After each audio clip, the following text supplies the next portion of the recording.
ಹೊಸದಾಗಿ ತೋಟ ಮಾಡೋರು ಯಾರಿದ್ದೀರಿ? ಹೊಸದಾಗಿ ಮಾಡಬೇಕು ಅಂತಿರೋರು ಕೈ ಇಳಿಸಿ. ಈಗ ಆಲ್ರೆಡಿ ಮಾಡಿದ್ದೀನಿ ಅನ್ನೋರು? ನಾವು ತೋಟ ಮಾಡಬೇಕಾದ್ರೆ ಎಲ್ಲ ಒಂದು ಪ್ಲ್ಯಾನ್ ಮಾಡ್ಕೋಬೇಕು. ಮತ್ತು ಈಗೇನೋ ಆಗೋಗಿದೆ, ವ್ಯತ್ಯಾಸ ಆಗೋಗಿದೆ, ಅದನ್ನು ಸರಿ ಮಾಡೋಣ. ಎಷ್ಟು ಸರಿ ಮಾಡ್ಬೋದು ಅಂದರೆ ಅಷ್ಟು ಸರಿ ಮಾಡ್ಬೋದು ಅಷ್ಟೇ, ಜಾಸ್ತಿ ಮಾಡೋದು. ತುಂಬ ಜನ ಈಗ ಇತ್ತೀಚಿನ ದಿನಗಳಲ್ಲಿ ಕೃಷಿಗೆ ಬರ್ತಾಯಿದ್ದಾರೆ, ಖುಷಿನೇ ಅದು.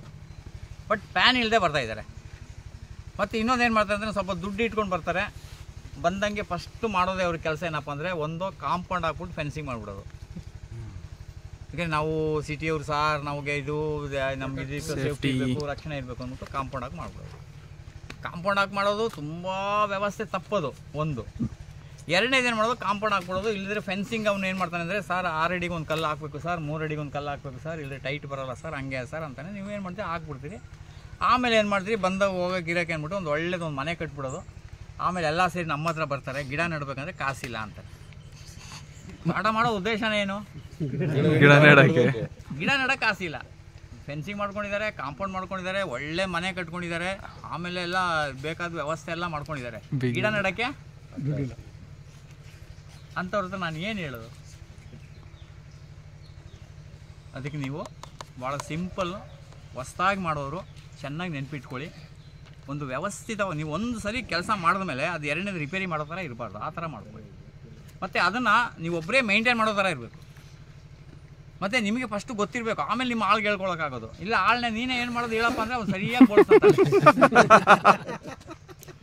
ಸರಿಯಾಗಿ ತಲೆ ಬೋಳ್ಸ್ತಾನೆ, ಒಳ್ಳೆಯವರೇ ಸಿಕ್ಕಿದ್ರು ಅಂತ ಅಂದ್ಬಿಟ್ಟು. ಮತ್ತು ನಿಮ್ಮನ್ನು ಹಳ್ಳಿಯಿಂದ ಹೋದವರು ನೀವೇನು ತಿಳ್ಕೊಂಡಿದ್ದೀರಿ ಅಂದರೆ, ಹಳ್ಳಿಲಿರೋರು ಮುಗ್ಧರು, ಅಮಾಯಕರು, ಏನೂ ಗೊತ್ತಿದ್ದವರು ಅಂತ ಅನ್ನೋದನ್ನ ಮಾತ್ರ ಫಸ್ಟು ತಲೆಯಿಂದ ತೆಗೆದುಹಾಕಿ.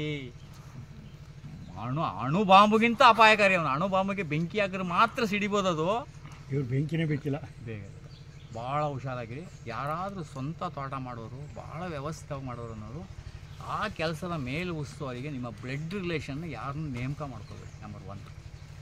ಅಲ್ಲೇನಾದ್ರು ವ್ಯತ್ಯಾಸ ಆದರೆ ನೀವು ಪ್ರಶ್ನೆ ಮಾಡೋಕ್ಕಾಗಲ್ಲ. ಒಂದು ಭಾರಿ ಇಂಪಾರ್ಟೆಂಟು, ಬ್ಲಡ್ ರಿಲೇಷನ್ನ ಹತ್ರ ತಗೊಳ್ಬಾರ್ದು. ಬಂದು ನೋಡ್ಕೊಂಡು ಮಾಡ್ಕೊಂಡು ಹೋಗಲಿ ಅಷ್ಟೇ.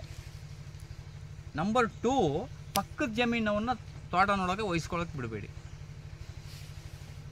ಅದು ಇನ್ನೂ ಡೇಂಜರು. ಆಮೇಲೆ ಅವನಿಗೇನಾದರೂ ಜಮೀನು ನೋಡ್ಕೊಳ್ಳೋನು ಇದ್ದಾನೆ ಅಂತ ಹೇಳಿದ್ರೆ ಅವನಿಗೆ ದನ ಕರ ಇರಬಾರ್ದು. ಟೇಕ್ ಕೇರ್ ಒಬ್ಬನು ಮಾಡ್ತೀರಲ್ವ, ಅಲ್ಲೇ ಒಂದು ನೋಡ್ಕೊಳಕ್ಕೆ ಮಾಡ್ತೀರಲ್ವ, ಅವನಿಗೆ ದನ ಕರ ಇರಬಾರ್ದು. ದನ ಕರ ಇದ್ದುಬಿಟ್ರೆ ನೀವು ಬೆಂಗಳೂರಲ್ಲಿ ಇರ್ತೀರಿ, ದನ ಇಲ್ಲಿ ಮೇಯಿಸ್ತಾ ಇರ್ತಾನೆ ಆರಾಮಾಗಿ. ಪಕ್ಕದ ಜಮೀನು ಅವ್ನಿಗೆ ಜವಾಬ್ದಾರಿ ಕೊಟ್ಟರೆ ಬೋರು ನಿಮ್ಮಲ್ಲಿ ಇರ್ತದೆ, ನೀರು ಅವರಲ್ಲಿ ಇರ್ತದೆ. ಅದರಿಂದ ಭಾಳ ಇಂಪಾರ್ಟೆಂಟು. ಬ್ಲಡ್ ರಿಲೇಷನ್ ಬೇಡ, ನಿಯರೆಸ್ಟ್ ಬೇಡ. ಆಮೇಲೆ ಯಾರು ಸೇಲ್ ಮಾಡಿದ್ನಲ್ಲ ಅವನೇ ನಿಮ್ಮಲ್ಲಿ ಇರೋಕ್ಕೆ ಇಷ್ಟಪಡ್ತಾನೆ, ಅವನ್ನ ಮೊದಲೇ ತಗೋಬೇಡಿ, ಅವನ್ನ ಲಿಂಕ್ ತಪ್ಪಿಸಿ. ಹೊಸಬನ್ನ ಯಾರೋ ಒಬ್ಬನ ನೇಮಕ ಮಾಡ್ಕೊಳ್ಳಿ. ಮತ್ತು ಅವ್ನಿಗೆ ಹೇಳಿ, ನಾನು ಏನು ಹೇಳ್ತೀನಿ ಅಷ್ಟು ಮಾಡಪ್ಪ ನೀನು ಅಂತ ಹೇಳಿ ಅಷ್ಟೇ. ಅದು ಬಿಟ್ಬಿಟ್ಟು ಜಾಸ್ತಿ ಅವನಿಗೆ ಯಾವುದು ಹೇಳಕ್ಕೆ ಹೋಗ್ಬೇಕು.